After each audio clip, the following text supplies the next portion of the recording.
गरीब व्यक्ति है उसकी संपत्ति में अंतर कितना है। यदि ज्यादा अंतर है हम आपको देश प्रेम नहीं मानेंगे, हम आपको शोषक मानेंगे कि आपने वोट लेकर हमारा शोषण करने का काम किया है। ये कौन सा देश प्रेम भाई। विधायक जी आके बोलेंगे हम गरीब का बेटा है, सर्वा गरीब के जितना बड़ा भैयार के खेत ना तो बाथरूम हो,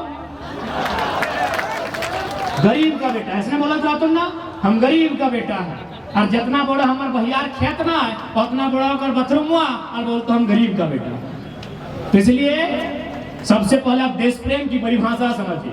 देश प्रेम यानी जनता से, इंसान से प्रेम करना। हम प्रेम सबसे ज्यादा किससे करना, ठीक है, तिरंगा राष्ट्रगान दूसरे स्थान पर, पहले स्थान पर इंसान से प्रेम कीजिए, क्योंकि भावनाएं आहत इंसान की होती है, दर्द इंसान को होता है, पीड़ा इंसान को होती है। तिरंगा 150 साल पहले शायद नहीं था, आज के 1000 साल बाद क्या परिस्थिति होगी मुझे नहीं मालूम। राष्ट्रगान 1910 से पहले नहीं था, 2010 है, 2110 के बाद क्या होगा मुझे नहीं मालूम, लेकिन इंसान की भावनाएं कल भी थी, आज भी हैं, कल भी रहेंगी। इसलिए देश प्रेम यानी इंसानों से प्रेम। कहावत है ना कि जरूरी नहीं कि हर वक्त जुबान पे भगवान का नाम आए, कि जरूरी नहीं हर वक्त जुबान पे भगवान का नाम आए, वो लम्हा भी भक्ति का होता है जब एक इंसान के काम आए। तो मैं इन तमाम पदाधिकारियों के लिए संदेश दूंगा, सच में अगर आप लोग देश प्रेमी हैं और साथ में आप संविधान की भी शपथ लेकर आए हैं, तो आप डॉक्टर भीमराव अंबेडकर, उस युग पुरुष, उस क्रांति पुरुष को अगर मानते हैं, उनको पूजते हैं, तो सबसे पहले बीडीओ ये बताएं कि मोटेशन के नाम में आपके यहाँ दलाली कितना लिया जाता है। आप बताएं, आपको बताना होगा। ये अंबेडकर का भारत नहीं है, ये अंबेडकर का भारत नहीं है, ये कलाम का भारत नहीं है, ये गांधी का भारत नहीं है। अरे आपकी तनख्वाह 50,000 है, आपकी तनख्वाह 75,000 है, उसके बाद भी उस गरीब प्राणी, एक गरीब गांव के मजबूर लाचार व्यक्ति से 20,000 रुपया किस मुंह से मांगते हैं हमें बताइए, और किस मुंह से आप संविधान की शपथ लेते हैं हमें ये भी बताइए। इसलिए याद रखिएगा, अगर हम लोग सत्ता में आते हैं, ये अब हमेशा इतिहास रहा है कि अगर कोई पावर में आता है तो किसी को नुकसान होता है, यदि कोई पावर में आता है तो किसी को नुकसान होता है। अगर हम लोग भी पावर में आएंगे तो बरोबर नुकसान होगा, हम लोग भी पावर में आएंगे तो नुकसान होगा, लेकिन हम लोग अगर पावर में आएंगे तो जनता का नुकसान नहीं होगा। जो टेबल के अंदर से भरते हैं तिजोरी, उनका नुकसान। जो ईमानदार है उनको नमस्कार है, चाहे वह चपरासी या हवलदार हो। जो ईमानदार है उनको नमस्कार है, चाहे वो चपरासी हवलदार हो, और जो बेईमान है उनके लिए गजार है, हम लोग सीधे गजार में फेंक देंगे उठा के।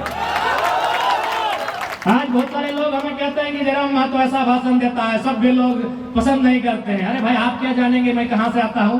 मैं आता हूं तो चाची से, मैं आता हूं धनबाद से, वहां सुरेश चंद्र महतो की हत्या की गई थी, दोनों आंख जिंदा निकाल लिया गया था, दोनों पांव काट दिया गया था, दोनों हाथ काट दिया गया था और बोरे में भरकर दामोदर नदी में फेंका गया था।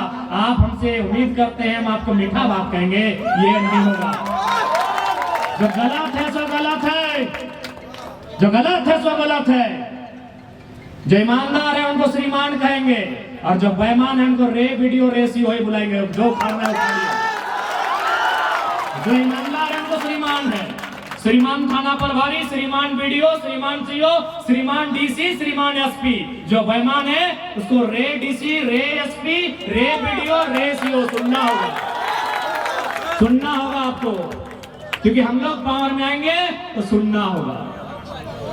एकदम स्पष्ट है, जो कहेंगे साफ कहेंगे, डरने के लिए नहीं आए हैं, मरना एक दिन सबको है। हम जनता के लिए आए हैं, जनता साथ दीजिए, इस राज की स्थिति को बदलना हमारा जिम्मा है। और हम लोग अभी पावर में आए नहीं है, सुपीर टार के ब्लॉक में एक दिन चर्चा हो रहा है, 2 ब्लॉक का ऑफिसर लोग चर्चा कर रहा है कि सर जयराम महतो संसद का चुनाव लड़ रहे हैं, बड़ी माहौल है इसका, बहुत तगड़ा लड़का है। तो एक बोल रहा है सर जयराम महतो जीत के अकेले क्या उखाड़ लेगा। एक अधिकारी बोल रहा है कि जयराम महतो अगर जीत भी जाता है तो क्या कर लेगा, एक सीट से वो क्या कर लेगा, देश में प्रधानमंत्री का चुनाव है, एक सीट लेकर जयराम महतो क्या करेगा। तो दूसरा अधिकारी बोला सर देखिए एक सीट से दिल्ली में क्या करेगा नहीं करेगा मुझे मालूम नहीं, लेकिन एक सीट से पूरा पीर ताड़ के ब्लॉक को हिला के रख देगा ये पूरा विश्वास। ये चर्चा हो रही थी पीर ताड़ के ब्लॉक में, सही है, जो मोटेशन में ये जो जाति आय आवास में जो पैसा लेते हैं ना तो नहीं छोड़ेगा सर, वो मुंह में बोलता है, एकदम नाम ले लेके ठिका ठिका के बोलता है सर। अगर उसका मूड खराब होगा एकदम ब्लॉक में आके धरना देगा और बोलेगा वीडियो सीओ का नाम लेके घर आएगा सर, ये तो तहलका मचाएगा, तो एक सीट से तहलका मचाएगा। ये चर्चा हो रहा था पीर ताड़ के ब्लॉक में। चंद्रपुरा में एक प्लांट है, वहां क्या हुआ कि कुछ ग्रामीणों पर केस किया गया। जब ग्रामीणों पर केस किया गया तो मैनेजर ने कहा रुकिए रुकिए, केस को अभी आगे मत बढ़ाइए। मैनेजर एक बहुत बड़ा पोस्ट होता है कंपनी में, तो मैनेजर ने कहा रुकिए अभी केस को आगे मत बढ़ाइए। बोला कहे, बोला 4 तारीख को रिजल्ट आने वाला है, अभी रुक जाइए, केस की अच्छा बात है इसको बंद कीजिए, कि रिजल्ट का इंतजार कीजिए। अगर ये सनकी लड़का चुनाव जीत के आ गया खेपाटो तो केस वापस कर लेगा, पिटबो करेगा। ये हमारी भाषा नहीं है, जीएम की भाषा है, लड़का लोग से पूछ लीजिएगा। और वही हुआ, केस हुआ था 1 तारीख को और केस कोर्ट पहुंचा 5 तारीख को, ऑनलाइन चढ़ा 5 तारीख को, चुनाव हार गए। अरे बोला था जीएम अगर जीत गया खेपा लड़का तो उखाड़ उखाड़ के दामोदर में सबको डुबा देगा। तो यकीन मानिए खौफ इनमें है, जो बेईमान है उनको खौफ है। बस अपना मतदान करके हम लोग को हिम्मत दीजिए, आपकी हिम्मत बनने का काम हम लोग करेंगे, आपकी हिम्मत बनने का काम हम लोग करेंगे। और आज आवश्यकता है, इस राज्य को आवश्यकता है एक हिम्मत सरकार की, हेमंत सरकार की नहीं, हिम्मत सरकार की। हेमंत जी में बिल्कुल हिम्मत नहीं है, अगर उनमें हिम्मत होता तो सबसे पहले वो क्या काम करते, जो उनका मैनिफेस्टो था। उनका मैनिफेस्टो क्या था? खतियान। उनका मैनिफेस्टो क्या था कि जितना भी गैर मजरूआ जमीन है उसकी रसीद कटाएंगे। कब कटा रहे हैं बताइए, बताइए कब कटा रहे हैं? आज तक नहीं कटा पाए। क्या? इसलिए आप इस बात को तय कर लीजिए, अगर हम लोग चुनाव जीत के आते हैं आप निश्चिंत रहिए, हम लोग सर पे कफन बांध के आए हैं कि सामने वाला कितना 30 मार खा है नहीं है, अगर इस राज की रुकावट में बाधा पड़ेगा उससे 2-4 होगा। झारखंड में अगर कोई कहता है कि हम शांति से, वो क्या कहते हैं ना कि हमने 24 साल गंवा दिए श्वेत कबूतर उड़ाने में, कि हमने 24 साल गंवा दिए श्वेत कबूतर उड़ाने में, खूनी पंजे के गिद्धों को गायत्री समझाने में।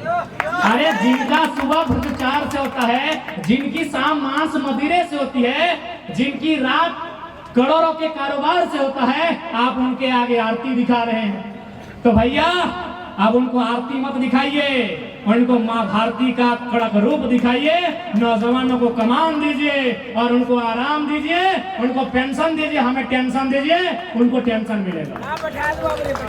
अरे जिनको टेंशन लेना चाहिए था आज हम लोग यहाँ सवाल कर रहे हैं, और जिनको पेंशन लेना चाहिए था मंत्री विधायक बन रहे हैं। बताइए भाई ऐसा कैसे होगा?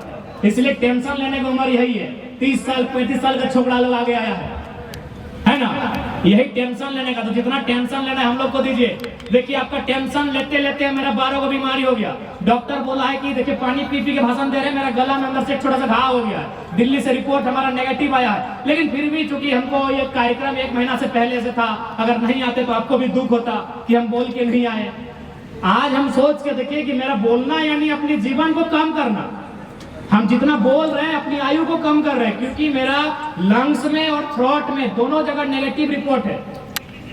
आपको हम बताना चाहेंगे मेरा लंग्स में भी और थ्रोट में भी, हम दिल्ली से अगर चाहेंगे तो हम आपको रिपोर्ट दिखा देंगे, दोनों में मेरा एक नेगेटिव पॉइंट है, लेकिन फिर भी हम बोल रहे हैं। हमको मालूम है हम जितना बोलेंगे हम उतना अपने शरीर का नुकसान करेंगे, लेकिन हम ठान क्या है कि भैया सुनील महतो ने 12 गोली खा लिया था, हम 12 बीमारी नहीं खा पाएंगे। इसलिए आज हम लोग ये ठान के आए हैं, इस राज्य के लिए अगर मरना पड़े तो मरेंगे, लड़ना पड़े तो लड़ेंगे, और इनको कबाड़ के फेंकना पड़े तो कबाड़ के फेंक देंगे। बताइए आज इस राज्य के बनल 24 साल भय गए, 24 साल। अभी हमने के तमाम वक्ता सही बोलल तुम, आज 24 साल में बताओ की मिल कि राज्य एक परिवार के खातिर बनले हले। आज ये राज चंद परिवार के सत्ता में रह के एक परिवार तक केंद्रित भई गए। ये राज यहाँ के 3.5 करोड़, यहाँ के 3.25 करोड़ जनसंख्या जनमानस ओकर खातिर राज अलग भैल है। और एक बात जान ले, अभी जो विधायक सांसद हो वो तोरा अपन काम गिने तो की काम गिने तो कि हमने बिजली सड़क पानी व्यवस्था कर लियो, सड़क बना दिलियो, नली बना दिलियो, गली बना दिलियो। याद रखिएगा, विकास का मतलब अलग होता है और सुविधा का मतलब अलग होता है। ये बिजली सड़क पानी क्या है? सुविधा है। बिजली सड़क पानी इंग्लैंड सुविधा लगाओ। विकास यानी अस्पताल, विकास यानी विद्यालय, विकास यानी रोजगार का रास्ता, विकास यानी हमारा डेवलपमेंट, विकास यानी हमारी आमदनी, विकास यानी हमारी आमदनी। ये नली गली सड़क पुलिया इस सुविधा लगाओ, सुविधा दिखाओ। तो ये बतिया पहले जान ले। विधेयकवा के बोलता हूँ यहाँ रे वोटवा ना दिए खो जाए, हमें विकास कर लियो ना, तो बोलिए ये नेताजी विकास में और सुविधा में फर्क है, विकास में सुविधा में फर्क है। तुम्हें जो कमवा कर ले ही वो सुविधा हो, विकास ना है। हाँ तू विकास कर ले ही, अपन घर आके लोकवन के विकास कर ले, जैसे मोसी कर लो।